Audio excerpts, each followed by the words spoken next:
mo ka mo ho eti bibie ni a hye bi on bebia no omoma party no asonte na rubi as a party ni e play no ebusafo matimi a play enti once again no ye be ebusafo nyina ya akọ interviews bibre so akọkọso a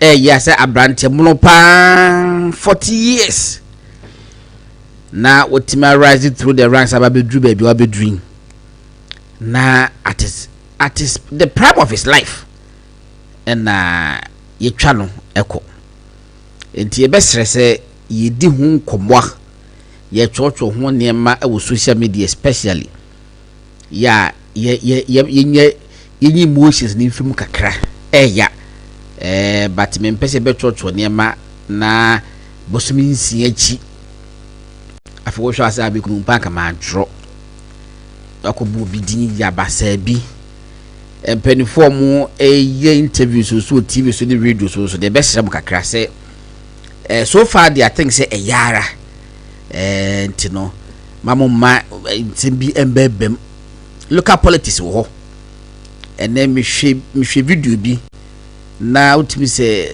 ebinumu usu na esu na omusu no of course onimu akanfo me gisi bi asade obi ate but akan kasra meti ntino yesu a uzena kasentwi kakra wowom na nyina aka ho ni nyina aka ho ntino ye besre moma bibia enye boko nyame ncha de abrante no minim obi a wa encounter no a obeka se na abrante no ebia yesi we no snobbish we na wo mu wade da bia be ho na si akọ bibia wo sere ohun wa no ankasa ebedi kampo aba wo enembe bi hu se NDC fo bebre ya omonye members of parliament krampo but omoye ne nafofo ewo outside parliament a omonye na bebre na alcohol monde akokosa book of condolence enti no nipa film se ne ekirasem no wotiti bia ya na etibi on ma tima e ma wo se film but say nipa bebre no from other side of the political divide etima ko edomo kwasensan no je se eya ne sa enti yene ebrebe mu a ibedi eho enkomo but yesu krompa before the case yesu krompa ijan him ena no pa so MPP for ya de bia mani age ho bi mu asake mebo maba so they have been very very resolute leadership no sanity ena no pa ye point movement in the morning meni kwaku de ro ne da Asare-Bediako amna mu nyina ekoi koka so ko hobi ema ye kwa Abdulkumanof na MPP koye press conference exa kasi su pen say enya de se omo be kwa rerun bia na court January court ruling ne say easy enkoleti no declare resource baby ne wa court no ka say easy enko organize a so called rerun e baby wa ankasa in fact an MP before show is a mode collation sheet no enyina eto screen so say ye die nie at least for senate ye hwehwe ye nyina kanwe ye nyina na aka 3 police stations no na honorable Kwefriye will lead with over 400 I think 414 votes e de mensa na aka ho no eka ho a still ye ma me Kwefriye of the New Patriotic Party ebe wini seat no na so NDC for eso bompene na ene se na wo ho no ma eno na me kan se bi se we nyina no but ye nko back kese nti no emma bi alom wo ho omusi be nyina afidi free se ka MPP mo mani ye din a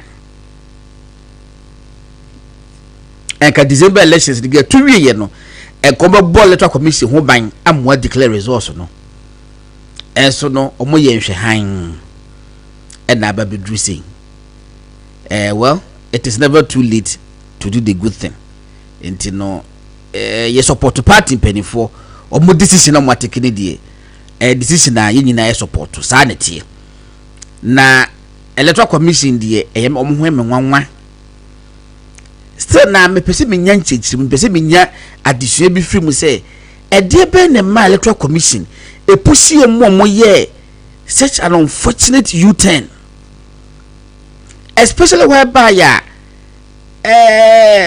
chairperson ankasa deputy akop parliament house of records akokache Ghana man nyina say enya de se omobeye rerun na rerun po beba the last resort na beba mpa na ye just 3 outstanding police stations no, and that would be the last resort. Just say omatwe na nye ya ene bia no mpo beba so na for 3 weeks down the lane I feel all of a sudden ya antikuta ya tija me better so say 19 police stations ya koto aba e ko muka say 3 ni mpo a kebeka say well they 3 the months ankoto by 19 ni dey already so many suspicions say 19 no omunya no hen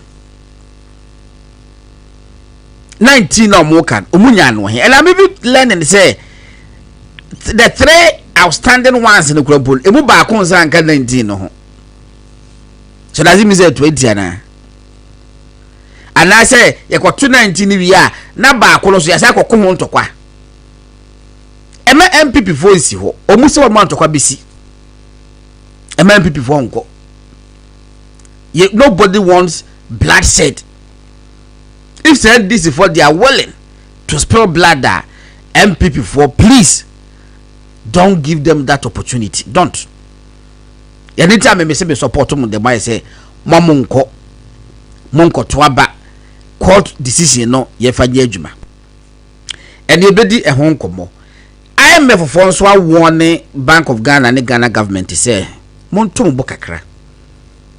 Na adwuma se binya ho a adongo se onya ho afre Dr. Bano mame wai Dr. Frank Bano friend mame and I say Professor Azigbuedi omaka sa sebu we ya say governor of the Bank of Ghana wo miemia ye forex exchange wo miemia bibi wo ho wo disika bi egum IMF aka ne akọ so munye very careful intervention the first in market na mo ye no almost enye sustainable omo etomunyo musa free ho na so that water will find its level near who say Ghana seed na ho ade ne tisei but the ekoya and nam 10 15 10.7 11 ya ade no omo just say that just sustainable meanwhile when the business community ne kasa omo so mo ko bank so sika no so munya business community for they say omo ko banka dollars no omunya ene ba bi no so akọ so benya dollar no at 10 point something na mo ka no ye hwe yi dame ado ba cha de be ka asimwe but ene no nwumre be ka kakra me ye nyina e Ghana fo enti se me sorry ye na kabate se Anglo Gold Ashanti eye obi e fe no boache ne dia ana ejiri Nedia Asanadia Lamisi bidia Tete bidia Tete bidia Agbenyovo bidia se minya so mfaso menimi se eye Ghana ni na ye ne dia enti mani beje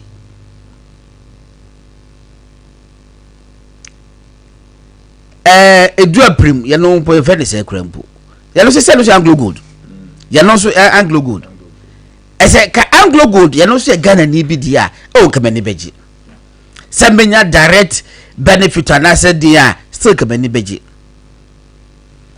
in fact sono na sogli se eye friend se papa dia Togbe afede ene ne partners efa so binya ne se minya light ba mitua kade but I feel proud as a Ghanaian say yetimi Bob Ghana ni bi din say Togbe afede ne partners ena so no na sogli eyo modia eye Ghana for in fact ba ku bia na oil company first Springfield Springfield so be body and many agye woman kwete mani agye more no abrante na ye ne dia no minim no Kevin watch me nya ne kopokware aha me nya kopokware minim ni nua ni papa nim na busafo bebre enti mani sa agye ho enti se EMP ye nyina nim se ye Ibrahim Mahama ne company etobia ni ate so makoye project bi was Sierra Leone and other West African countries some koye bia we all feel proud zoom la yokoye ye bi ni adade nyina say nyina we all feel proud enti say EMP enam kwan papa so kwan trene so ebe akwai bibia me God na Asare-Bediako me di beji and I feel so proud. Enra ye da sore ya efanya enra po ne da sore ye efiada no ena Azuma Gold Resources Limited for e de ba bonten say omonya ne ntie say ejuada duru a EMP ebeye press conference obeye program bi ese wato wa acquisition bi take place se wato some mining company no and then resources bi bia waje $100 million na omu Azuma na company omu dale say enye nokre etejuada de na eba so no efrakadam na misa de we die ifa na wanwa kakra but o ma make we kitua bi was a disclaimer. Azuma Resources not party to purported acquisition of Black Volta Gold Project. 4th July. My main Kaniki Street AB was saying Azuma Resources Ghana Limited wishes to formally distance itself from a document currently circulating in the media purported to be an invitation to a facility agreement signing ceremony EMP acquisition of the Black Volta Gold Project scheduled to take place on 7 July 2025 at the Marriott Hotel. We categorically state that Azuma Resources has neither sold nor is in the process of selling the Black Volta Gold Project in whole or in part to any party whatsoever, including Engineers and Planners Company Limited EMP or any of its affiliates. Neither the board of directors nor the executive management of Azuma Resources has any knowledge of or involvement in the said event. We have not entered into any form of we urge general public, stakeholders and the media to disregard the aforementioned invitation and any related documents as they are not authorized by Azuma Resources and do not reflect our position or intention. Eti mi hu we no na me ka say bia a fake bi no bi dia fake invitation bi no bi dia to honte no. I was happy with the clarification. Afenru a mene na mu kromo ya bra ye nua film ye nyina nia ya so ayese me hu 12 o'clock news na ade na ekoso na me de ade ni I say be 3 p.m. na me hu say ade na ekoso na owura Samjo na kasa me hwe Samjo na hoɔden a wo kasa na afa ni je me je say wo just ohuri no abo ayi Ibrahim wabo na chi onyana kodi nkruma kwa afa Ibrahim na kwa me na to the yem say bam afa wo mo say ade na ye wie it will take over $100 million agreement o ma ko jiska bi facility be from bebo ayi podin mo o kam ayi no institution no acho si eye no enya no kore enne me no ka sei enne me other fast or but me nye me pese be kan anwumre me pese me stick to e de enkrata omo ade aba na me nkenkan bi enne date ye 8 July 2025 was it for immediate release. Azuma Resources committed to Ghana's future. na wakeka baby bebre ewa enti me pesenka me bad down kakra was say EMP has yet to provide any formal offer to Azuma either to assist in funding the black voter mine or investing into Azuma. EMP does not own any shares in Azuma. We are very disappointed that EMP has made and continues to make a number of misleading public statements. Their statements are visible to mining companies around the world and severely impact upon their international standing as a Ghanaian company. With their reported availability of funds from international banks, Azuma looks forward with great interest to receiving any offer of the funding from EMP. However, Azuma takes note of the comments made by EMP in the press and will consider these when evaluating any future potential transaction with EMP. Azuma urges all regulators, financial institutions, potential investors, and the Ghanaian public to disregard this week's staged event and any related claims. The dispute between Azuma and EMP should be resolved through international arbitration and not through media stunts. We invite all stakeholders who require clarification or further information to contact Azuma Ghana directly. We remain fully available to our partners, regulators, and the public to provide accurate information. And now, Omato to us, and Chechemu in Azuma for say, and rather than course on enya papa scam. Now, money EMP was EMP no makupie court of arbitration or London. Yeah, I didn't air coso. Na EMP enyen tio musika bia. Na say EMP so bakwa konya facility bi dia. And the moment montenase no monhwe no monka. Eno ne wo ho. Ese bebre wo ho. Ena wiei omampanyi mi bebia no wo kasa. Omampanyi John Dramani Mahama kasa. Wase embre na so. Se de time aso say Ghana ni so ese no fata say obe only mining company, large scale mining company. President Mahama was a time na so ene.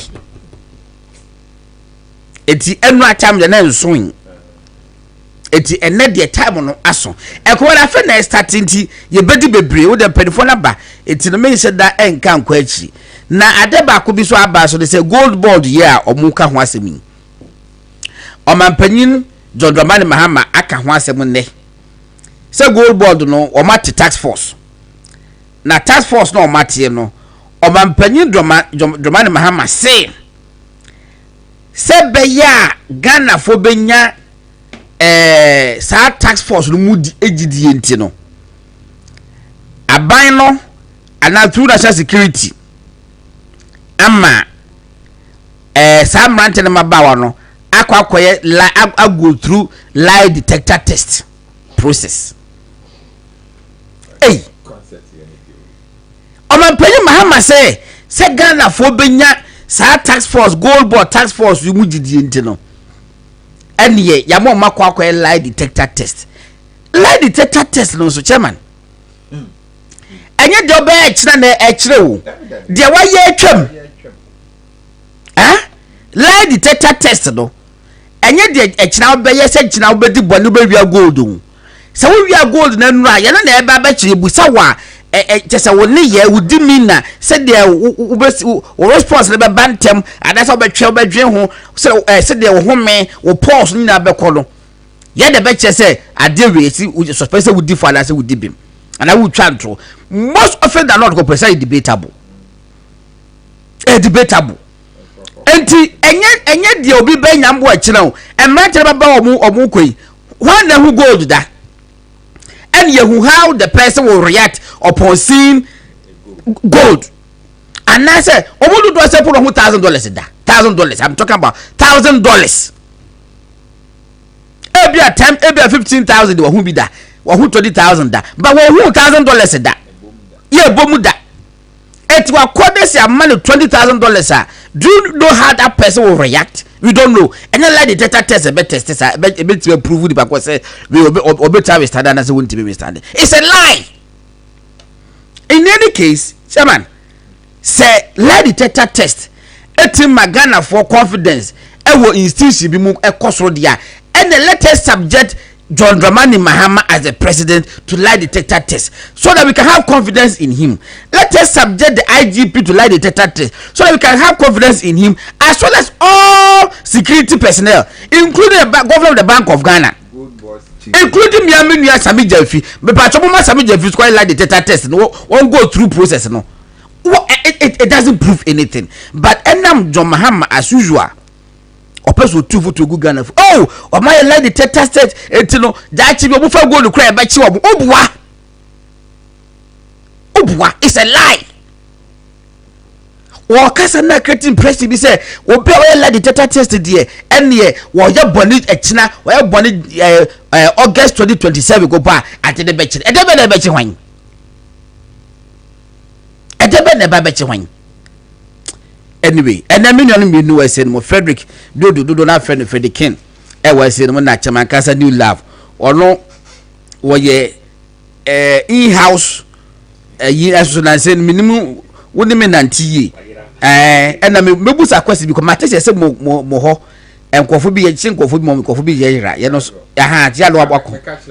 It's the patch of chairman, Aqua Banana saying. Okay, now can I would my Freddie King so Freddie now what to say when you are don't experience a boom ye did me but I was oh I was him it's and right we don't here and so wouldn't friend say and it's a minimum also the person is but I mentioned radio muye to my main coffee what's the time being in fact and now let me follow off until Bob two no and Nippon in nam my friend said the police escort I am akwala okay anti na me say nesi nti me bisa no church me chire me ni ade so I was like chale nipa baby ko anya say bia nipa no yare eda ho ana say obi ka say wa complaining say ni baby ya ya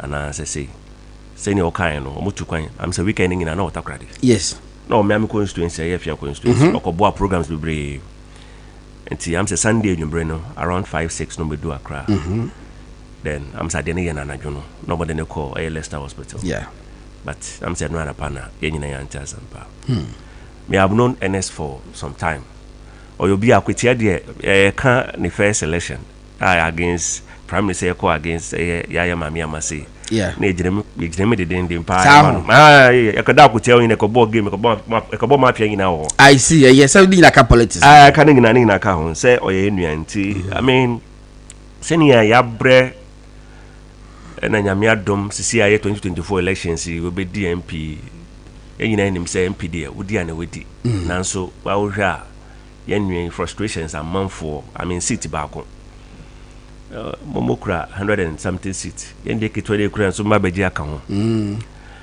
Anti odo eya media memma eya ne yire ne bani ne busuafo nyina mamu nyina hyede. I mean eya because I mean NS obi a on say me hu say ne buefuda. De bia bo hu so seresere. Na obi so anu so obi a ketu obi be yama ne bia no o won kai pa. Obi o very very appreciative. Ne obi yama ne bia o kai esan kai wanim. E kai mboa waboa no. But in the Becano, Yamin, Yamina Bacana womb. I mean, Yamina Yambacana womb tea. Yamabus of one shedding. Na Yabacan is MPP, where they are shraddy. I shraddy pa. Yandoso may hold by name here because the MD day nobody also. And I would offer me wa. Cassana will owe him name until Yamboy hold by. Now, when you know cable come out, what's saying? I'm a baho. My man, what's my home? Hi, Chairman. Yeah, and I would say news no now and me to ask our crana me say me family phone no more that talk pass phone be so one of when these guys ni and I'm shy and I'm say we there won say be what why na mo yes I know money because then say we connect in so Netflix no bon say you say me mobile di Yes, we kwa we ewu obekọ akọkan store na e kwase asema kwase asem sa enti am say no peke no when na night was around 11:30 yeah anopa no enti me na me say in case of anything we get the breaking news na na TV3 for yes to 12 or no mo almost say almost breaking news me tell breaking news and am sure and I'm say kai am say ade no but anyway and na and then Dr. Professor Kinsinya Konoka especially politicians no ya ma mo ignore mo health I say obia see bi ne si kumawi and you know I say politicians no the vigorous nature of your job no I say time bi amoma mo health especially blood pressure no me hwe ni yanti the cause of death there but a 40-year-old man there now on in Namgaga one MP meaning say fear MP now I say he was with me yesterday yes I say he was with me he cannot be dead oh they say I think a former DC for Ewo Denchemo for as one in a buy it was one in a balu see no kwan so and you no see no kwan so you see oh enti anyone was say anopa no yeah this was how it would dimika so dimika call Lester or na what ho look at this hard obia on any kasa ni 10 hours to about so a hard drain na NDC for some and one ton but eno na a fellas kind nyame Freddy I mean nyame no nim de oye kaka na aka no say ehwe ne bon ba say a by election na beda ho na me de mo no metumufu mo nkofa amase no onye seat no mo nkwaye ni bibia ho amase ho yeah she will win the seat and I see be the meniko page say all said 2020 elections in the now one yeah no yeah but minimum 2 from kakra 2024 yeah where she came on board yeah into Emma or support into no so when yeah and now now more compare 2 MPs our floor of parliament and this ni MPP ni on Dr. Bediako and this in Ukuta paper no crowd then go into main kind oh that don't take it back don't we go compare so MP for Mabio so these are some of the things I obi catch me say politics Ghana politics there be ametina ka say it's not about intellectuals alone obi ho no betima when you sit na say crofo ogidi omu so to abama just obetima represent crofo omo to abama no enye na represent omo no say we ni epe no where is the constitution give a guideline Ghana constitution give a guide degree be ni no man free moreover yes about majority enti to abana and he the people want her she has won the seat and why now yesterday I'm happy cry wo now there wo so anti fine early days I don't know whether the Amase will try to go not to preempt say but there's obvious thing that will happen people will continue dying irrespective of where and they will continue be existing ones who have to continue the journey because in the end they say adwuma na yire in the master cry of course omona such a I don't know how long we 40 years they will hear or arrange but no yes ana sebi normal bebre enkika bebre na nyame fa ne kransi na ni patriotic party so yema ya ho yakọ amen all right eti chama oba call yi na bana yeah oba call Ablikuma and I say mame call Ablikuma mo say sa area ho na meti call Ablikuma bra na Godon mame nche dabi another bi yenko ukrum ho na asem na okay ye tisi Ablikuma mo na say ye street abi yeah Godon mame nche wati for so nyanse metaba na last 3 weeks there ya na sika peno no ya no ka sema wo ka mulima ye defa metem fa me bon fra makakra mi wo de nya boche foforo freba me de nyame ase the trend that ye koso Ghana sisiana mo mi anhwe ni yi Godon before say me kono ma mi nyi bibi kitu bi free ho okay I mean New Patriotic Party there be am the national executive I mean so mo nse da na me nye fine papa adey because I'm a tabo mochi, and then some sa kabako go down. The constitution ye could tell ya fe ni akoya amendment ya yin constitution ma guidelines who to succeed who. Article 10 national organization hona obako akoto national chairman and then the vice chairman and then the second vice chairman do mo ye no meeting am call ya na second vice chair and then it chance ya it's go contrary to this constitution friend say asobare yes aden yes constitution clear go down say kameba ho that be imprisonment through because na can PP asem ya be can PP asem okay say election asem na be but go down party constitution says a national chairman ni hwa as first vice on it me call meeting no no so ni hwa one so ni hwa no a quarter of any of the anyway me for constitution ni ma me say ba so family kan ya the 22 yeah kan 22 10 say okay so 3 me wa 10 yes it's clear there no is it where 5-3 that be nya 5 article na kasa 10 no he 5 and then na me say man article 10 national organization and you know 5 the G 5-3 no okay it was say in the event that the national chairperson fails to convene a meeting, a written resolution by a quarter of the total and I said starting from baby answer maybe drew her. Oh, dear, can we are make sure the other side. Baby, I say vice chairman, one who call her vice chairman, the first vice, I need you know. Was say the mammy starting free home. The national chairperson. The national chairperson shall preside over all meetings of the National Annual Delegates Conference, National Extraordinary. Okay, okay. The national chairperson shall be a convener of all the meetings of the national. Okay. Was saying the article before the black one. True no. The national chairperson shall be the convener. Of all the meetings of the National Annual Delegates Conference, National Extraordinary Delegates Conference, National Congress, the National Council, National Executive Committee, and the National Steering Committee of the National Executive Committee. Okay. Now, in the event that the national chairperson fails to convene a meeting, a written resolution by a quarter of the total membership of the National Steering Committee, the National Executive Committee, the National Council, or the National Annual Delegates Conference, where appropriate, shall be sufficient to compel the convening of a meeting with stated agenda communicated through the resolution.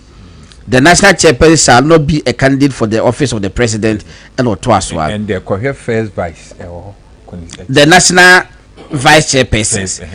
There shall be 3 national vice chairpersons, ranked first, second, and third, according to the number of votes received. The first national chairperson, being the most senior, shall act for the national chairperson in his or her absence, and the others in descending order as the occasion may require. The national vice chairpersons shall assist the national chairperson in the running. So here for the duty, the down what's it? The national first vice.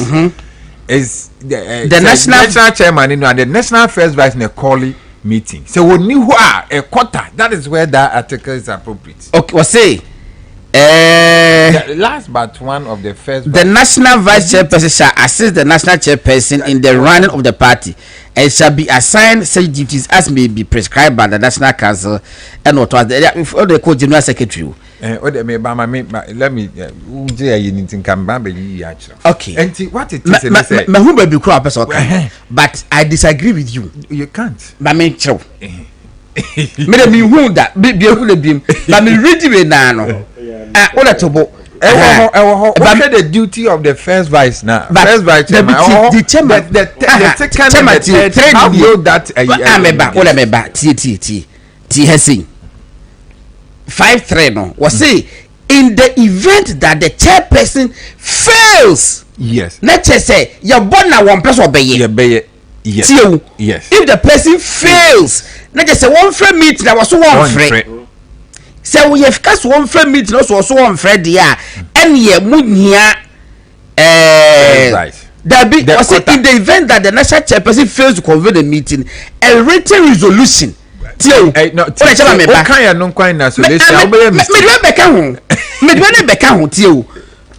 was say in the event that the national chairperson fails to convene a meeting, just say I made a note on it, but can I quote to show you that may tell me.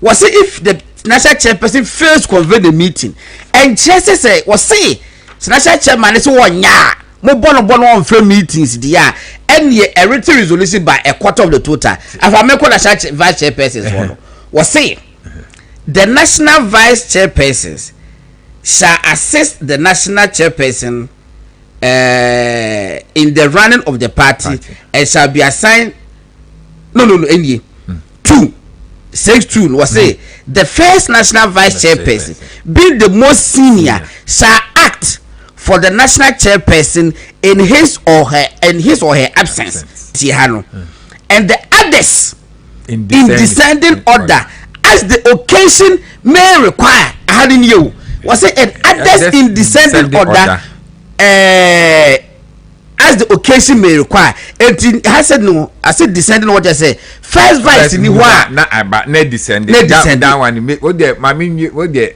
I'll look for. It is a first vice in one man, second vice be ye. Second vice in one, third vice be ye.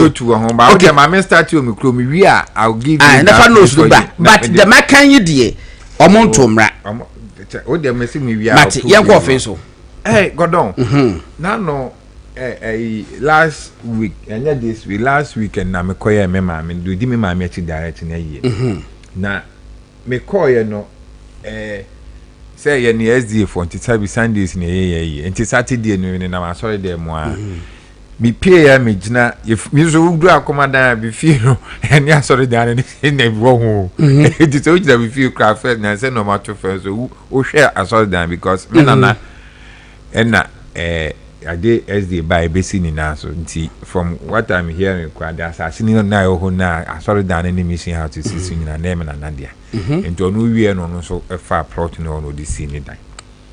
Enti you fear how the udi akomada aka says the full fear ho no modo beko enti me pie ye free asore de anim me gianim ho ana boys too chama asem ho anam say ade asem mo say achichi abakrum ha na nra so ya bechi nipa mienu sesenti enam sesei amu say nipa no wo say nra de ne de boy ba ko no ton cement e wo secondary school ni kwana no one will be cry to cement a friend nipa no two moto na mo che ni say kana na mo fa ka ne number was in crofo no mo ho no munim na how mu na chiche nkofo and na awia no so makwache ba konso wase ho so my day na the previous 3 months so ya chi obi a nipa mienu sa ye hu wo mo godon esi MP di a kira Fred me friend no kwa na oba yi na se and I'm in come a friend no so baby or friend back but me buy in up and down to me nkasai go no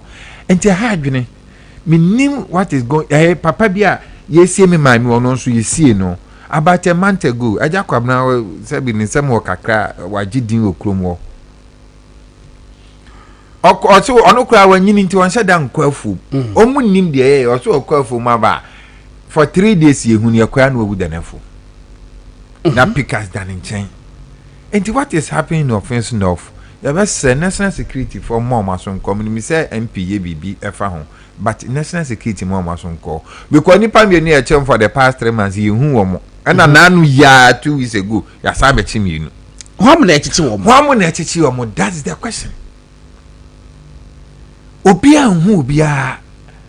Ena ti say the autumn cement is so be to cement. Otu abobo ya na nipa ne dan no hu se ka na gina e no mo fa ne she ka no e no mo de ne ko etu so for be no ya kina wo kwa wa san ba back dabi but police for na echi wo mo anye police for say police for say dey be call police wudi for na ba area ho I don't know godon enti boy ne ka tell me say me na me wa anti me nka bi MP ye bi o mo say MP HC and the police for first you know o ma ya yenye hu wo Amaya, the godon, Adena, there's a ama you see I'll be an among you 2-3 because I must be cow inquired over call.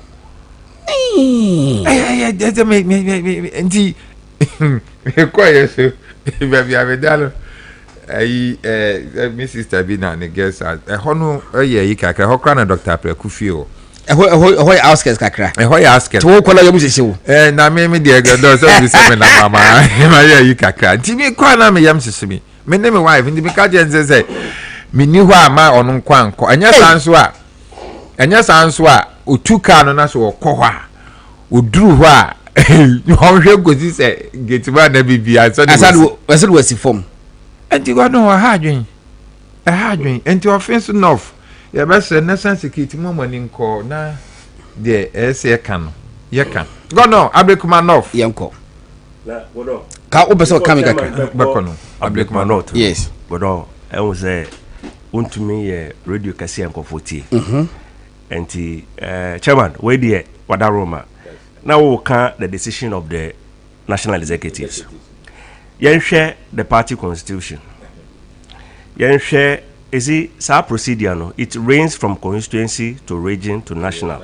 We call constitution number Article 9. It talks about region.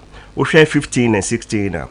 15 in Kraka say in the event of the regional chairperson fails to convene a meeting, a written resolution by a quarter of the total membership of the regional executive committee shall be sufficient to compel the convening of a meeting with the stated agenda communicated through the resolution. Where region? Okay. And as Anka said, in the absence of the regional chairperson, the first regional vice chairperson shall act in his or her place.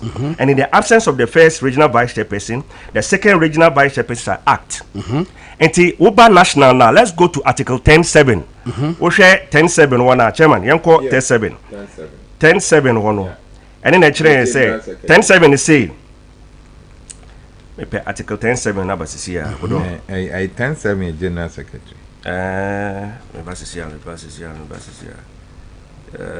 Chairman.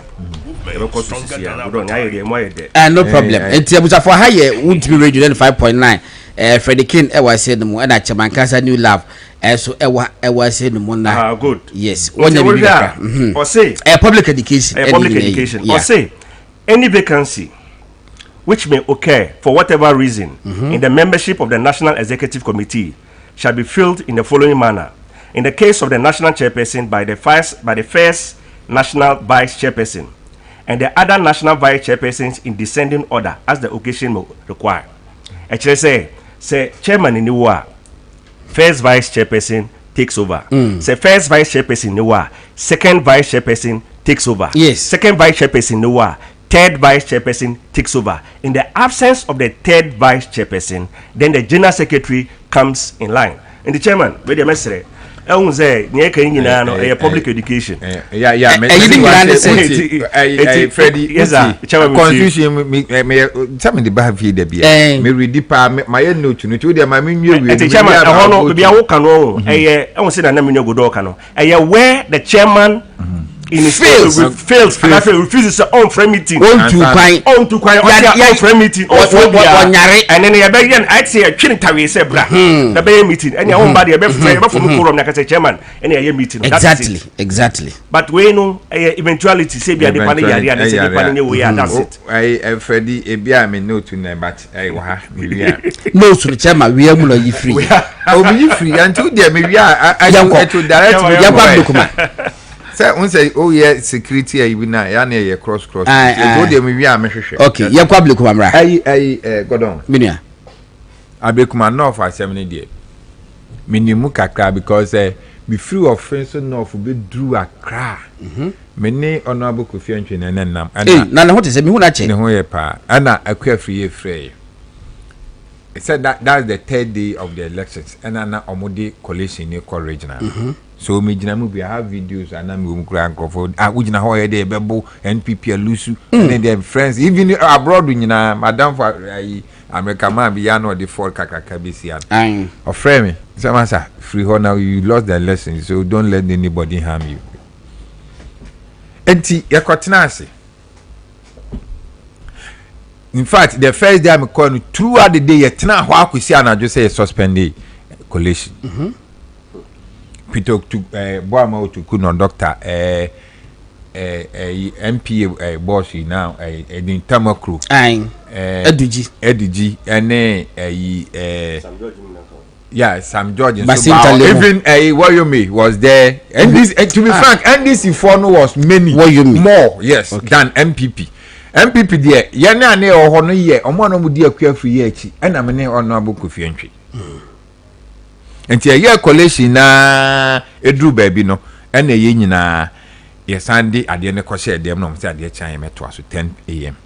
Now what happened was that electoral commission no the electoral commissioner no that's a returning officer no the constituency no the pink sheet no ode ye collation no NDC for no kwati team. Reason being say ba omia consider defeat there ene omsoma woni seat ni to omso kwati ade say je ne sa ena omo attack MPP for no so no mo attack MPP for no akua free ye me say isi no catch omo say ye wie na ye wie college county no police station near fill forms you are sign as scanning and the MPP phone was having all the scan and this for a deliberate we are doing boni part of the omo isi ade betin amiansa akọ no isi ni catch ye say all the polling station officers now we return of omudo no obia was scan copy so they can call them to authenticate if we don't have a scan copies and answer we don't have what do you call it the pink sheet so we are starting here no pink sheet and this be yaba no then people so ahwe ni dem no so yaba they mention their number so omo program or you so computer no so nti isi ni bo number na ahwe mu wa na yaba ni a reconcile ni a ticket ni a record ni tablet sa ni ye ya nti do ba bia bo say we can we see mini bi we so can see mini bi or say okay bo say MPP phone was compromised because dem was scan copies ni and this NDC di omo de ne ba na say MPP kura ni bia no the scan copy na confirm but NDC phone deliberately do ba bi na say omo MPP phone the scan copy ni ba no mo kura no mo de sie because na ho no mo lusu ayaze na God is so good na MPP for a tablet omo de ni nyina hu so election no ma win by 400 and something and 414 votes amudi omo ni say see go through ya be and he got to a point why you me buy na say see as copies na say no any emomia for 70% declare the 70% declare na this win ana me ko na me masa hasam na aka ndi mfanya adwuma wa hawo on say after say what quality 70% the rest entimi ma the opponent ni be win ya and the 70% declare and the 70% you know is neither here nor there and yenyai and na yisi na bae say you know Greater Accra regional manager ne ba no say no ni de ye be kan ni nyina 281 yenya one scan copy yenya one copy kra electoral commission no that's Greater Accra o say na ni instruction ye kan bibia and God on the next day ye do why you do na police for aba ho pa ena boys are mewura mu am free abekuma no for no me do mu nim papa na Kofi Antwi de onze na o ya assembly man corporate chairman the constituency na court ni no ma no ma nyina nti they know him omu hu no na omo se yemra police ones yenko ena ndisi for boys ni say omu ma ani ye wura mu a omu so beba enti ye frɛ no because apparently na otukuno number me otukuno grounds de minimum dada since 2029 omo ba tamale be ye congress enti ye me friend no so mu fa kire ho ne yakra wa kire ho ne nyina ye nkɔ na asomdwe mra ene fa ho ene be wura mu na ye say ye kwakɔ afi ye hu ba bia boys ni free abia ya to barike wa ni mu no mu nyina san ba ho enti former CID lady woman no but see the boss no or master son no something mensa woman no fe kokko bi sad ayo or no buy and no say no this is not acceptable modem ye bit your mama wo dem ha but this is the barricade and we see barricade and obia MPC no and regional for no obia yin ni pass o mo ntena na yenye coalition Enti ye na NDC for no so no mess ne so tia no mu didede sa na no ye ya edu ba bi o mo say NDC for so my exhausted o mo pink sheet ana o mo bo pink sheet na aka ni na de se bo so ana o mo say scan copy na equita MPP no so o mo tia se why because they are mo bo no MPP win eno na di o mo defeat ni ba yeah enti on the second day ye free ho no na aka 19 okay 19 police stations. Ni aya ni na NDC lead o. NDC was leading. Aka 19. Minim se no no mokwa akoye na. But nya no. The 3 police stations na no maya manaka no. Unim se 2 enka 19 police stations na akoye. It doesn't mean say ye 19 wi a. E be sa akoye 2 na. Eti na aka 19 na 19 no. Ya babedu samri they say NDC for any votes ni so what ya say aka 54 say 56 ya the 3 polling stations ni be ka ho a akua owusu afiri e wene na enti omoya madwen say omo mpene ene sa na tie dia ene 19 na aka no ene yankoye ni nyina sesenti because electoral commissioner declare what pronounce on it say when the nya say so which my reverse here I just a court and na court crown so kind mo court no court catch them say mon court na mon koye collation na mon declare resource mo na no boss ma Asare dey better parliament under oath catch them say rerun there enimu bukum na akap 3 polling stations Emma Haruna Idrisu Crossroads was challenging the place our person would declare MP. Meanwhile, omu declare Peter Patrick Bama or no Okankwi Central. Mu declare say Baba Tofik awene. Eno na mo ni age. And they declare another parliamentary candidate there. I don't know so awene. Let me say one of these Ayawasu areas. And they declare no. And on the margin, but we are questioning where they should supposed to declare Abrikumanov. Constitution no, and I say electoral laws no provide. They say you pronounce when I know our constituency, no problem. But circumstances say si bibra yan wo. Etimi kwa no retorda kra ba national. Ade nye declare obi MP national da. Esi da bia.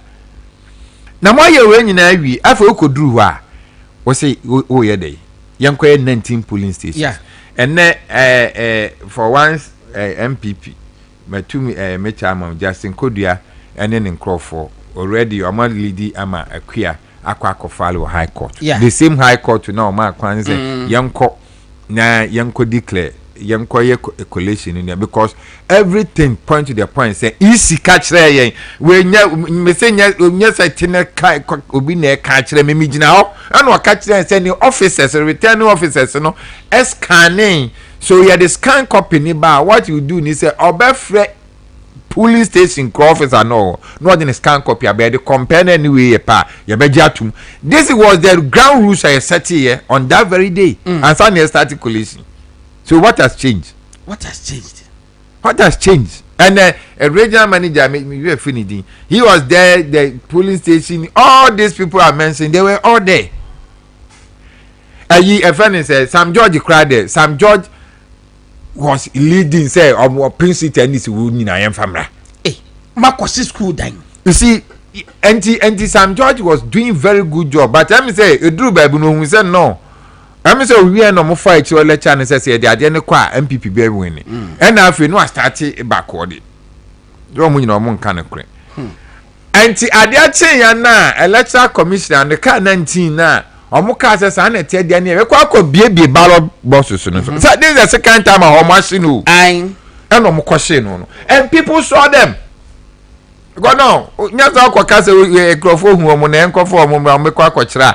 Mo musuro ya won krofo me say Kofi Antwi na fufu a wonu omo na ma ho yayi ho komo bo no woni mi say anwumre no joint bi woda o ye kotena ono o ma ba ho amo da bi omo ba ni e be di komo ayo nsan ko so omo you praise omo you praise omo wi omo za ka che say sa ba omo bu yayi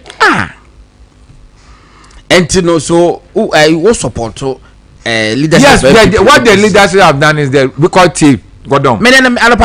Yeah, Godon. What it is there. Almost per se, you start here. 10 a.m. They will cause commotion one of the polling stations. People will call back. Only let me say they trepe. No, that police for 19. Sorry, 19. Now police for to me police.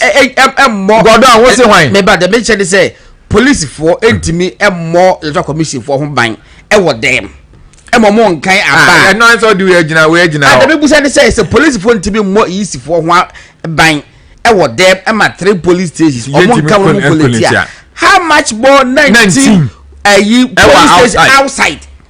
Yeah, the people be over 1,000 about 12 anti deliberate. NDC4 is not telling the truth. Says you know constituents were more winning that. And now Omotimi J Okankwe South one. Newma hon. Yeah. I want some more winning that. No, my winning pen. Tamana you on. But I said, don't win it. Don't tell me you say, "Queen Piasso." At least yen for once. But I didn't want win it. Or more, yes, I didn't know. Say, or more win it. They have to block that 3 constituencies. You know. Never said to me, baby, NDC 200 and something, MPP 40, 50. Now MPP 40 to me because some was can copies in yes. Omo can no more yaba. Freddie, Mamma Freddie, Wamra. Freddie, what monitor event to say? Good on, I'm saying, and they buy crying, young chair for Dick chair, you want to meet you for. But good on. Ablikuma not. National executives, your bomb abaso. Position I'm taking, no. I was a MPP a party be a dim rasso. Yadim Brana Yajima. KKK, the MPP nye party a yadi yahu a for the Sanya Manamano. Send a national executives akano. A court of competent jurisdiction. Ama order. Say monko na monko kain na mon declare. Wanka say monko na mon sanko organize election bill. Say sanity anka wuko court no. You could have asked the judge say, "Ora judge, you were 19 constituencies be or you were 19 police stations be or you were this challenge in person boy and you running election bill no waji permission if you court war." It means at that time the EC we know no money in Jinasubia. As at the time the court verdict by you know. Now yeah say omope only 3 police stations and some declare. Senior Dikan you're bossman or court parliament under oath. I want say a lawyer will be a perjury. So would Jina imbre otumedia say asam mekano and ukretrodo mekano ukretrodo mean twen trobian count. Now we could Jina will say I aka 3 police stations be say a kind edicamo. Na send the adichin ya sorry I must say yansa to 19 police stations. Embra ben na modi DH for this 19 police stations. Electoral Commission. No mo yening na ya de ba kope. So we kaya NDC or national chairman ekotena TV so ebon ntu ka say the 3 commissioners no mopam omu nyina almost omunye fit for purpose or say omunye fit for purpose also opam commissioners nyina because they don't need them omunye competent adwuma no kura mo ntiase adechia so the commissioners no zia no ayet say abomu ehu abo nti yenye BBC yemfa appease the gods yemfa appease yenkofo but isi mamenka asem kire ya no mfoi uyo wanyo omono their target is say they are coming for you and they will call for but you see before you leave you must leave a legacy say obedi isi no and as obey isi chair no and other deputies no mo ye nyemra kase monye we as MPP no ya ni obia nkwankwa gina Ablekuma not Friday say ye kwakoto abo de bio na can say ye de no ye de asam ne court be a court no my mbra say nyine nkwankwa ye say ye ni say no ho ne akwakodi nchirikire mu. And we know and believe in the court say the court will listen to what we are saying as a party. Can you imagine say kwakoto aba na okojira 19 police stations? Oni mtoko ebesi wo ho. Hwe nipa leaders our last assault last election yeto Ablekuma not election be e yo mo constituency organizer. Ono na ne omukobo ni din say yenye no MC wa Blakuma North na wonu sa Blakuma North MC kro muto aba na wanya o dabi na wonim no ye wonim say wakolock wo say perceive assembly members video di buy wo say perceive assembly members wa lock omo ya MPP for wa lock omo gudem na wo wi wakofa ebinum omo ye 3 4 can you imagine say won say pay the MC we ne to aba ma wo na say wenya wo don ye san ma wo ko 2 weeks time no wasan aba na wo de den na ye to ma wenya no sa da na wo kan kofo hye issue no court sisi ye kese omo fa mra nyedum omo share dem no mo ye video omo lock you omo maji I have the video yeah omo fa mra nyeduma but ye your man ye de is Ghana there's a law mbra na de eduma the rule of law works in Ghana here enti say na medical kan go don national executives owura Justin Kodua Frempo ene ne nkofo ye bon mabaso ye tamochi. The decision of the party is supreme. And when you be in a BDH, you unco a Blakuma North and conquer 2 election BR 19 police stations. No, you be court, na court actually say, hey, Abano, say it to an say to know the court to decide. Now go down, a hour or mine be a dream. Can you imagine, say, oh, share NDC, for sit our parliament? And then one say, I say, in your part, say, it was a say, Onuapa ye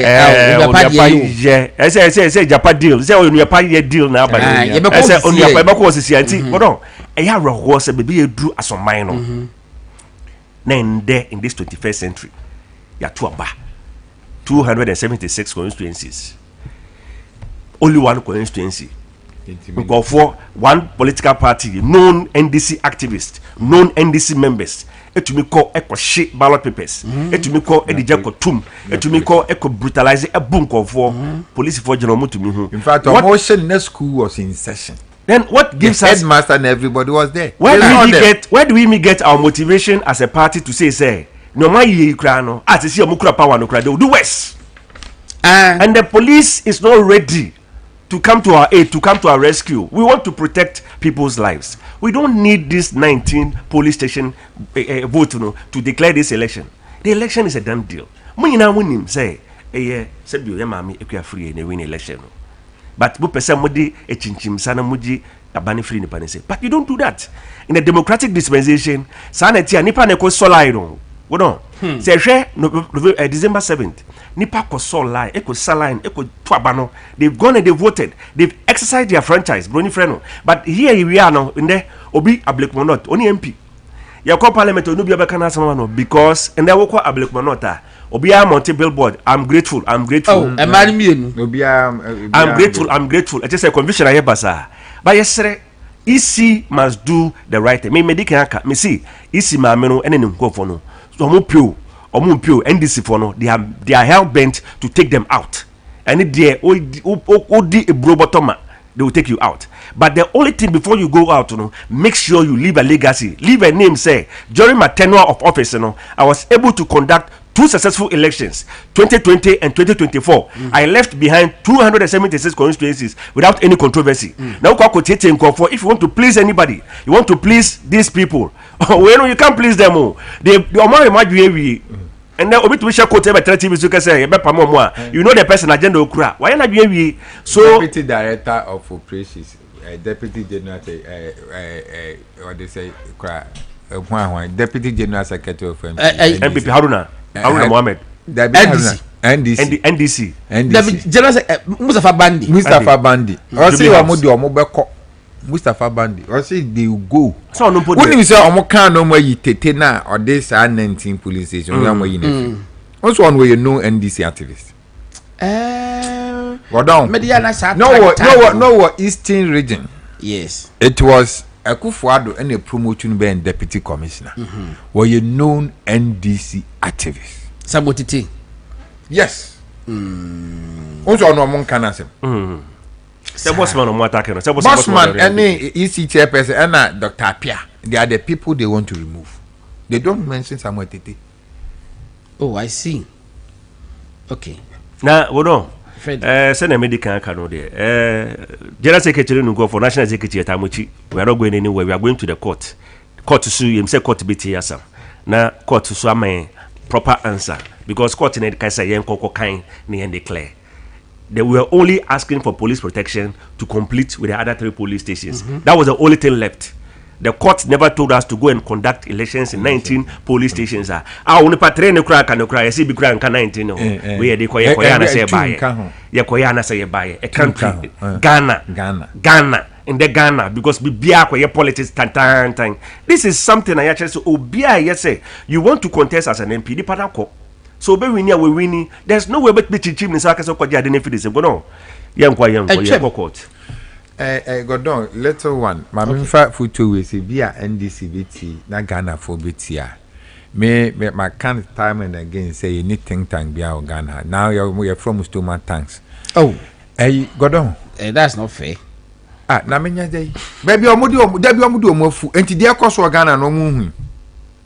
Dia koso Ghana no omuhu. Do they see it? Godon, National Council of Elders, chairman, Hakmo Wiso Ajimane ka say.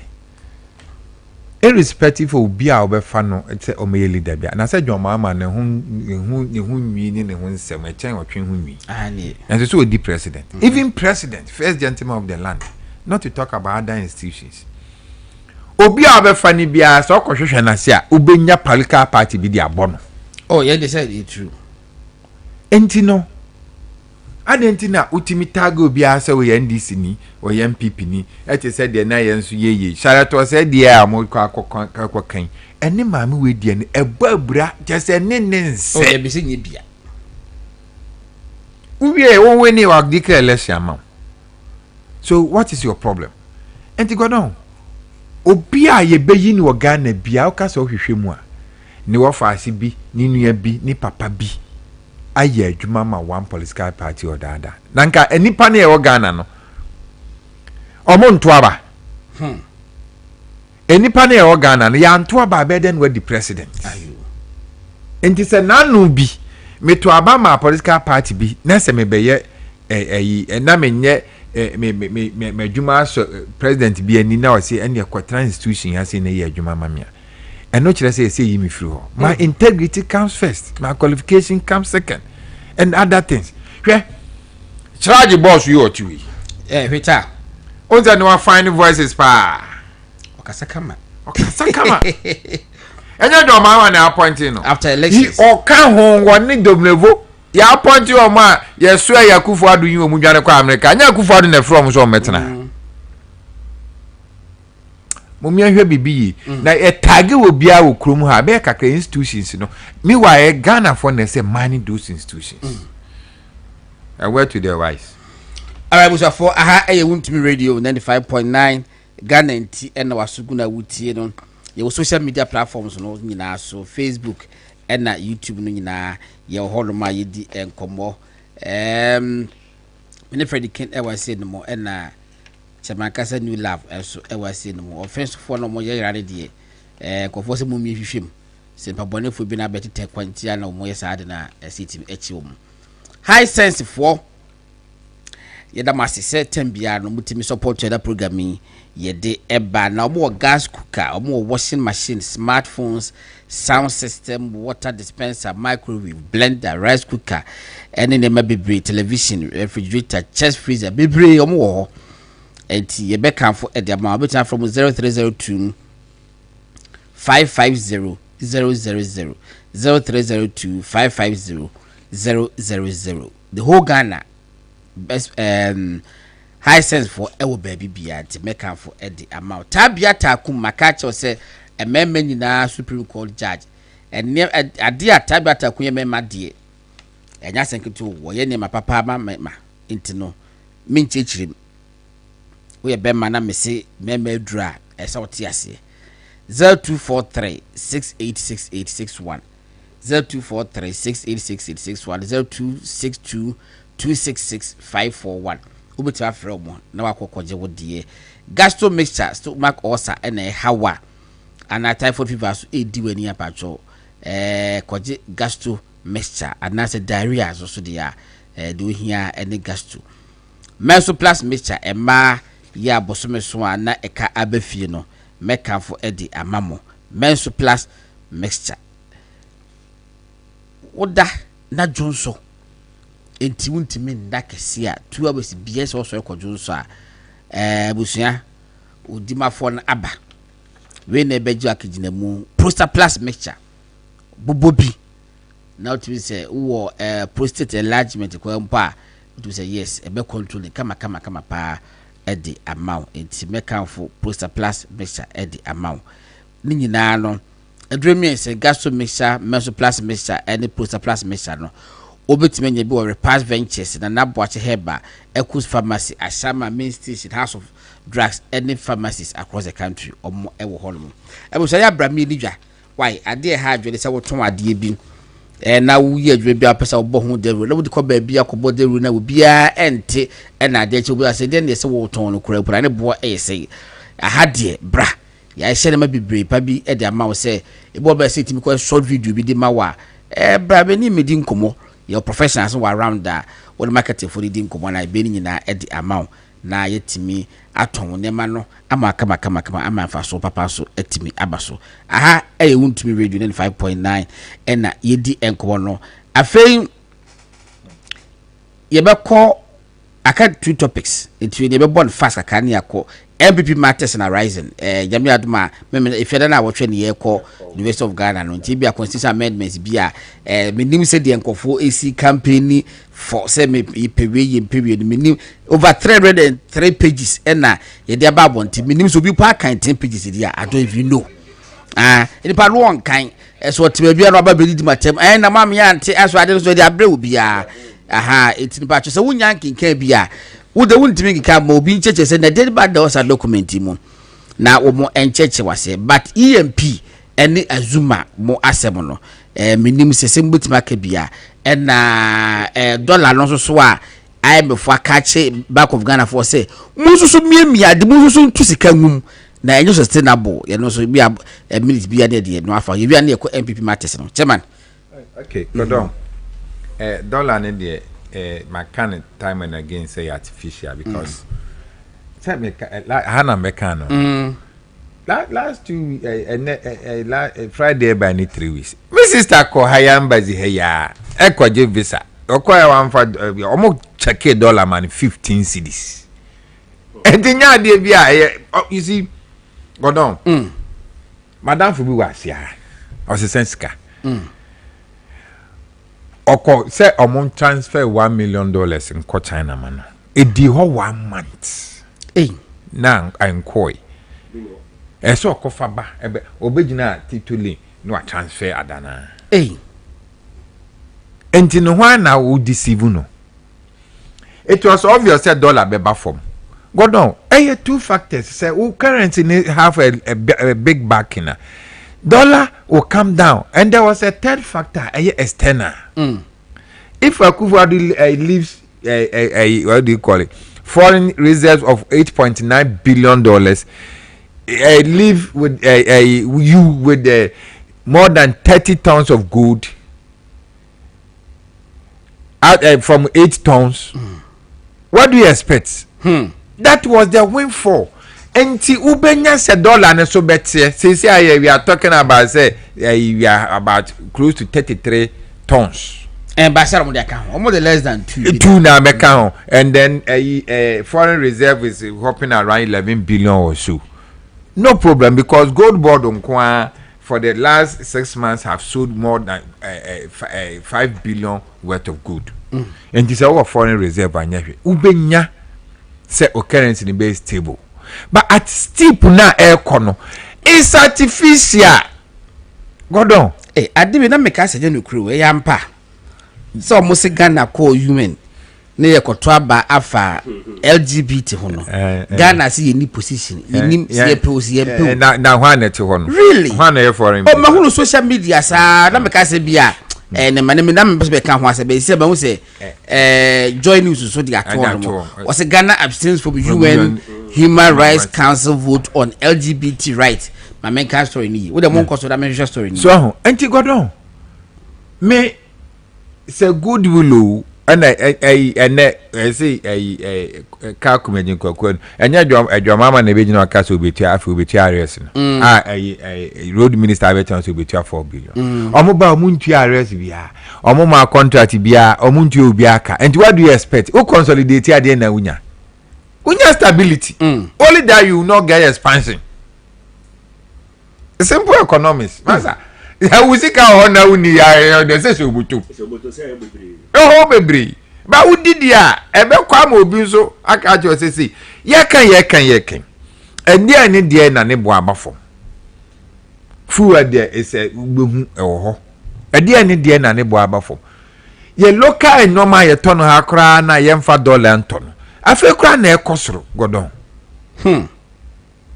afi kra na ekosoro mate support on so normal ko form kakra masa say wo the dollar be do 1 cedi anka me piu but manage nya say ye no kra abra nya no kre na no se tepe na metie no wo so launch another book apart from VAT ni yi okay na metie ni na me da because that the day I na me person me ban so I was resting ye busa na o say no economic can omo nim say ade na omo ye no sustainable dollar no ebe finding equilibrium because the fact of the matter is say ye be call lesson no 2023 from 2022 ho bana na Kennedy because he lose election no man dollar no was something else but and Akufo-Addo ne ba omia tikese that so adwin papa so da papa a gold buying ne storage ne good for oil buying stabilize currency no but there was still turmoil there who na nkrofo through say election time and godom it has been the perennial thing election year be nkrofo $1 enti dollar kosro I just say first na ke be ko September August September no nkrofo $1 Christmas omko akoto no ma enti we atofo se be next month September also hono ba be media no obe media review. Why are they waiting? Because your mama say a certain sky side. Why we release 4 billion? Also, we start payment at the end of the month. Now, and the Sapo Kiase Kwan baby, you should need an young costume fast. Now, no, not VIP cast 3. Nana say, in fact, oh, auntie, Mamma, you knew your home. Namu may answer. Government, we enya a lot of goodwill. If we say, but me abe say na ya so ding you are not listening na yenti enti government we I say when you goodwill and what they fa ho and wo di boni godon unim say anytime any topical issue be ba e say nya kwan kan na MPP ni bi near the kataso so ye amama strategy correct bia omo distract MPP sa intimi nkasa and as stomach tank for no so obi antimi nkasa because stomach tank for no Freddy mami ko Freddy ho we wi wala Freddy yankwai dollar semunni oka neutral for no stomach mo efu oro no okay. I mean godo dollar mesa ba ho na kama mainland mesa mainland to aso okay so omuntimi nka hwe eno ye party nso instead say nkebe me ani abre na ya shisha party ni ye no eno ani presidential active say ye yi presidential candidate ani awin election concentration ni babia panyi ni fi yentimi hwe pom nkrofo on in line say mom ye shisha party na nkugo we enti nhwehuna omo it doesn't scare them and then me can executive asema me transfer amom se me amenka asembe na person ka asema me catch up some form na insi form na yes share party ni obi ye ne campaign so per president obi si ye ne campaign so per chairman munya campaign but put the rules there why a constitution ye nim say nobody should support a candidate nobody should find a financialism there let's also want many so that want to be is there now you know who party we are creating divisions. Even the leaders from parliament no working you go to here what are you doing? You are creating divisions election no MPP for omo baby how many party ni free 169 or be do 137 at the about 88 as if there's nothing happening. You have committee report in front of you. No, be an hoya mwa pa ye chairman sabuzu. Adwarding. What bu ani agusu on. Ase me de minim de waye. What the candidate na ma what campaign dey on person kire. Obi a why minority leader to a majority leader. Na se na dey se woni post ni biem. Oni post biem. Sa post nkuta. And won lobby God on mama boy abeza na what about city members of parliament? And one sem na make na panyimu na onkomusia no de oye nie. In the scheme of things no. Chairman Sabos was former MP, was former minority leader. President Nanado who na so support ba. Nanado gina ka che so support ba e ba omi ada. Say na 17 for Nanado ne e friend. Who President Kofo a ogina ba bia o ka so support. President Kofo e President Kofo. Honorable Chairman Sabos na ti pen ni wo mo. Exactly, but you are free or president for any free. Now, yes, a parliament number. Yes, I dare be. Now, by now, so what your majority leader? Or your majority leader, and minority leader, and who only did and excuses we are near a problem. Excuse, there will can and factually correct. When the parliament be and you won't cause one say no. What about city members of parliament or most? When I make us only panel or mother that be one no Chairman Sabos with ye. One member of parliament. One party executive. Yet, cause you knew you want to say, yeah, there be also the two baby that say, party member of parliament, one minority leader or majority leader, and one the only dobe no uncle. Nay, buy betty. Now, what about members of parliament? I want to start here. I want to start here. When they call more free parliament immediately. Say, Munyai, Mumbai, anti, and some corner crown at Tenassi.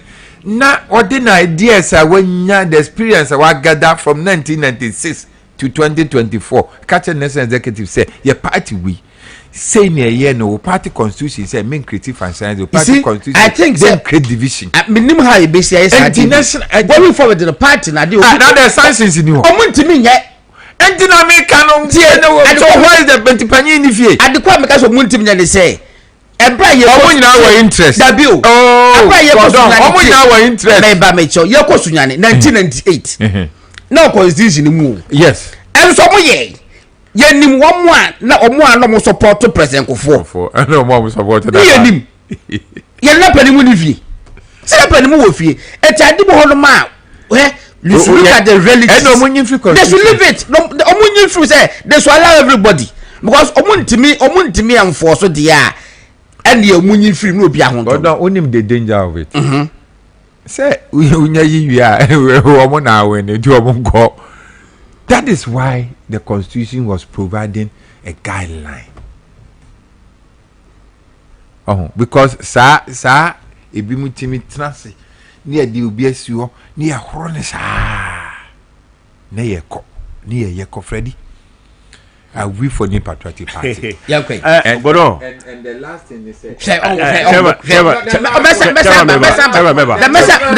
last one. The national executive, just like Chairman Butik said, it was so nobody should be retained. Everybody should be voted out. I see. What would the kind of say to me? Yes. But Chairman Butik is what kind of say for conscience, and that kind of resign. Yes. That also a point. You are right, Pa. You are also right. So what is your use? Oh, you are right, Pa. Young Freddy. But at least I saw the near to know. The all shot the near to the bay. Over to my family, one family with the lessons. But I would say UN human rights now. Almost say this vote reminds all states of their obligations to respect, protect, and fulfill the rights of LGBT. I just say, almost say, Omatuaba. Omo na obia respect ayesa omo ye sebe trumu ni ade no ye respect omo na ye mbo omo ban na ye hye omo kran na sa aba na ye koto ye ne Ghana na ye du ye so ye nto aba na ye se ye de ye nto ye yankasa no ye so yankasa yes e che say ye din wo ba ye be kai the NDC and before be can e bi tuti about 15 countries. Etutia say, "Sadio me respecting the right." Meba countries are mutu tia ni the boy in Ghana nka ho. Aye. Enso a I to say, why? Thank you. almost no more ye dipa and Sam George po wabe your minister say ne fo yema ne numa yema enti obi a wo say who lead the campaign against Adewe no pemu na nkasa be say na de na okan also Adewe de kon kola ya chere from kola from kindergarten ade be ye we chere ade a eye NDC aban na nkasa no settings government hwe dollar once me ya kan from day one ye nyina wa dollar no stabilize ye nyina epe eboa say ebeboa ne say wo koto ade a na nka wo feel say the impact of the dollar awade a wo to no but here it is, we are in a country they be egu yasom wo ko banka dollar ne kura wo nyebi you see the bank has the rate Abuchi has the dollar now wo ko ekoto ade o market prices of goods keep increasing until you be say won say obi ko kan say aban papa aba settings government aban bank ye kan no dollar say in the IMF aba o say hey owura esi amane ne nkofo mu miamia ayete say o ma miewu a wo so mu ye wada na wo de fa ntoma katakata no so fa katakata no so o start na so bonus and once money mboni pipia no bia be wo say kakape na de nyina ka ho ya be sere Ghana for the bia some can say hey baby edu no they have enjoyed so much goodwill chema o ka se bia me de the more they keep enjoying the goodwill no na the more omodi nsam fem hwe EAP asama ye kan obi akoye say Ghana ha na we philanthropist a say we adoye a odi bone ni say ka wasam yes the EMP is at the crossroads you see Azuma na go down when him say omo stage we no omo we no omo the Azuma now say ba ho obi friend be say na Azuma we no Azuma now say hey they named the company after the legend but you no one yes but omo say omo dey better now no Ghana for be feel say hey Azuma we no hey Azuma better na Azuma wati say any EMP for nye dwuma but interestingly no hotel mo koye na Marriott no yes Samsung adia na nka wato ka say coincidence anyo no na ma wo defend but yen can say yen no say wo your mind won say politics here no ya yen za me bibiri e me na say na me bibiri enka e die na be fe say Ghana ni our business support a Ghanaian business for it to grow, for it to thrive. But in na would acquire manyansam. Ghana ni business, fully grown, locally made business. Now benya amanyan for mutata nipa no to destroy the person's business.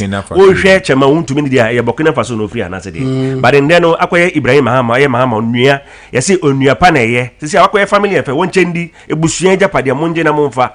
Entumi nyesa. Obi kura say friend the last supper. Say ora mama kan 4 years nto se me nua beji last time me pese me mo e box site no me ntumi amfa mo nyina nyini fo mo se wosi wo de betwa wuti nto de bese na fa me fo nko esoro wo no e ho de wo kwa ye beji watum. But you see, it shouldn't be like that. And can EMP a business be or be running a private business as a person or a Ghanaian and found crash or your president in here. You know like I say, oh, so a Ghanaian is a business way no. So no person yeah.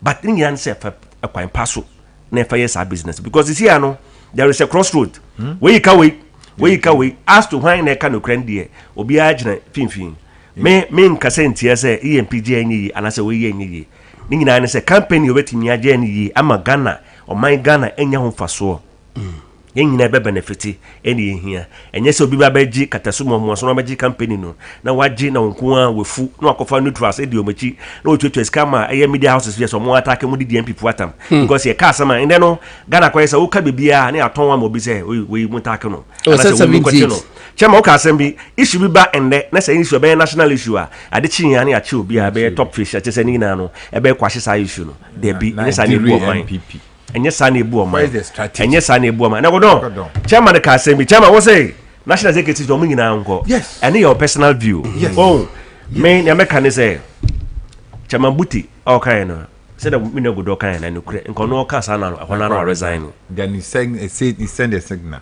but ono no one sir but they can say chairman the national executives some of them have worked. Me I won't be here to campaign for anybody. Your delegate to Abamomo. See, no chairman, yeah, important in say, yeah, call a national conference, na me aduma next week Saturday. Yeah. Go down. Amendment. Proposals are nipa bebre dia bano. Yeah, kwa ye ne be jatum, ye be buegu ni na ye be we are the next target in line no. Friends for presidential primaries no. Almost slated for 31st January. Chairman, 2026. Ne wo kano. Ade wo constitution no. The National Council has been given the mandate to set a date and a venue. Finished. Omaya Mojuma. Chairman, I know be to minga hungry. As to date, no mama venue, mama no. Omaya Mojuma. Nobody can say Omunyo Mojuma. As to say Obi Bedi Obichi, and I say Obi and support Obi no. I think that one falls with a personal decision. May Ora Cheme Sabuzo can I say? He's been a former member of parliament, former majority there, former minority there. Why you?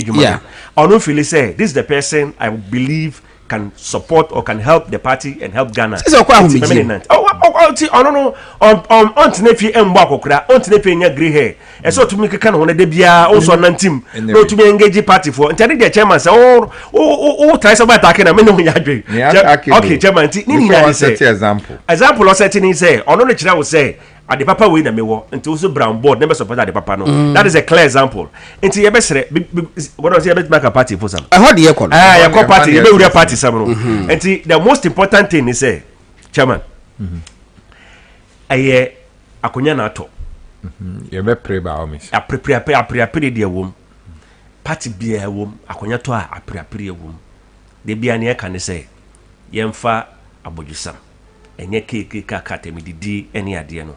Obian to me chire no say bi yemfa 2 minutes ne sa kwaya bet ma faso lead party no for us to win power. Can it's only one thing we want. We are not looking just for a flag bearer.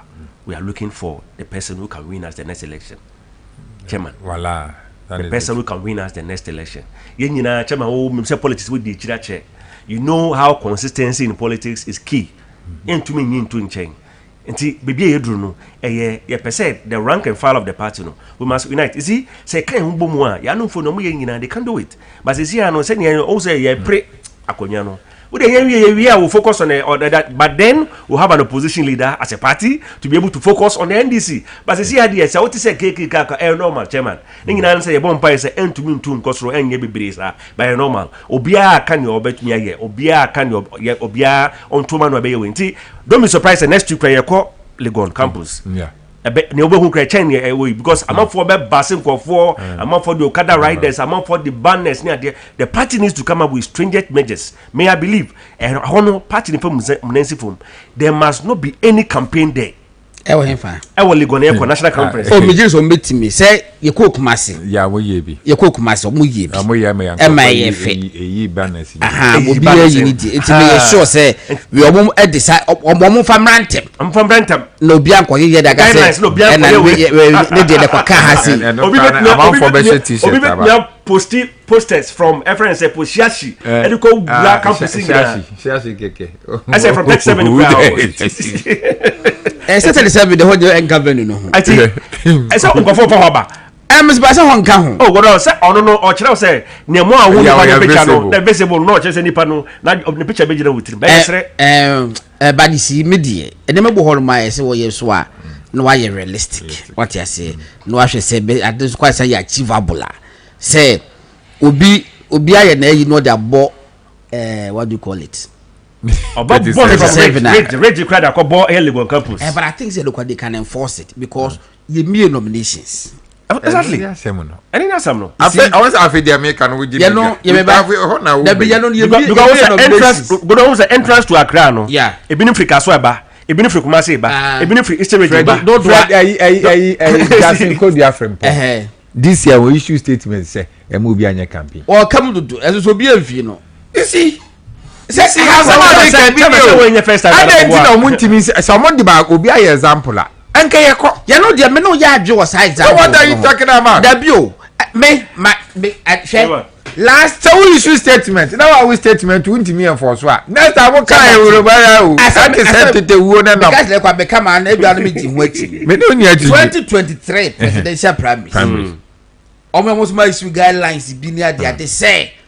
Money potential aspirants as I is agreement say we lose nya party. Now what is this? Bogus. Go na me debe ho.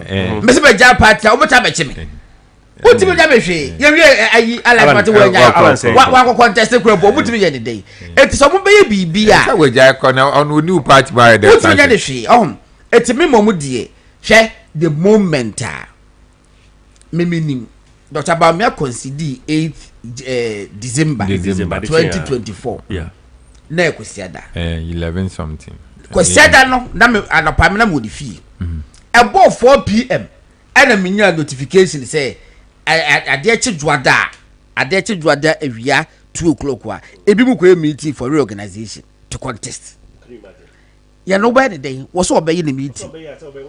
And the part of history that though ahead of a party, no, how much was it say a party? No, sir, I said date till Chamati party. I said date to say 31st January 2026. How do you expect will be a personal contest? Say more on your campaign. You know, the ding.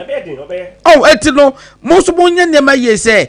I don't know, anti chemo come and when Mungo say, I see say, mu you weak in leadership. Aha, as a mammy can. Freddy, where you? I got down. My traka, time without the number say, your mamma would Johnny BB or Ghana, and no person or Koji. And no, not about to me, EMP, nay, a voter when your mamma wanted something from the states. Unim say a cast will be our year, you might pad your mamma or near you, madam. Oh, say why you more? Why? France embassy, Japan embassy. And I don't know yet, my national service in Okeo. There no yet more. No yet, Mancasa. No, I think no PR department. Go boy, with me. No problem. So I heard you make a crowd and funny, sir. They wanted to take a national asset. So about back. And intina omofa win because Nina was say we want to make Ibrahim the richest man in Africa. And Uncle Basso. But Mr. Kabe me the power. Oh, why not send me? So won't fuck and pass why ya. Because Dangote Namui Obi crowd in a share me in the richest man from Krum. Or a Ghanani and Kabe me de.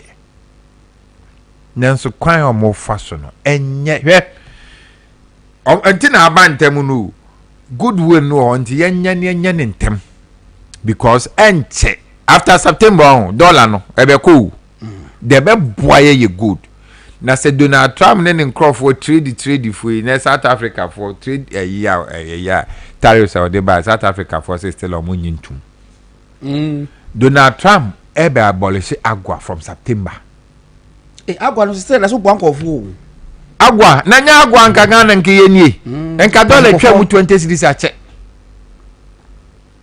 agwa ekwan nkrofo export no ma pa kwa America no nya asem kitu a especially farming products ye be abolish foreign minister record ya no we was ko ka wan biti foreign minister on dem voice ya dey go Facebook as a governance is a joke good Ghana ni ma said good Ghana ni ma say na otimi sankrofo lie no church ya na e video no da betu Facebook wey foreign minister Victor we foreign ministry and as Hana Tete foreign ministry and this is for na mbobo me ko MPP dey akase eni Pasha bomia left governance kakra na nye joke enti jo mama de yo boy bia obefa omobefa national omunya national set to the family what is the good brother no mo de ko na onuapaye say what is good for the goose is good for the Ghana won't to meet here CCA and ye can say me obi antimi kan che Ghana say wuntumi ye galam si o that's why no onye Ghana ni o sa we working on you me suspect we should no cross there was working a bit it's working a bit and Mali ho baby what is this enti no Ghana for no motia because it's too much tank for frubesha for no okrumu omo have they seen it obi si water hotel no, I had the biggest one of the African hotels. I say a state capture. Where state there? By Champo, so dear. Said the Tuntum city. No. What your malini? I beer. Matwati Parliament is some Ramae. Do I got any? Emi Kana Emway. Not a Champo again. Emsa. And yes, one Fataso. One Fataso be on you. I say beer was a Congolese. What is this? Sir. What is this? Say the way they be said. And it's a civil society for no or more had ye. You. Okuja Tony Sam Domo. I ora no my hey. Na me dear posterity will be the best judge. Talk on also call ECOWAS court.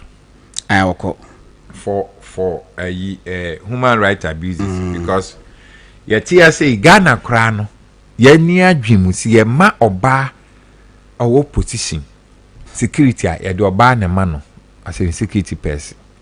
Ah no ne ben na talk on no mami baby or bob bredry atena bench so for over 30 years or no ba for a fairness say committee asia near the member na ejina ho ne body search obi owukun body search hey adena mo yare he so wo we for nza no ayo nza o enti the I say ababa be ne ko baby ne body search body search near the margina ho na mo baba be search e wo Ghana he ya you see hi if we kai pa tama na northern region to kwalo madam for police di na awujiri ko jina regional house of chiefs na omo ba mu ane e boss search o did say sha gwari bo tebri ko pie ni ba what guy wo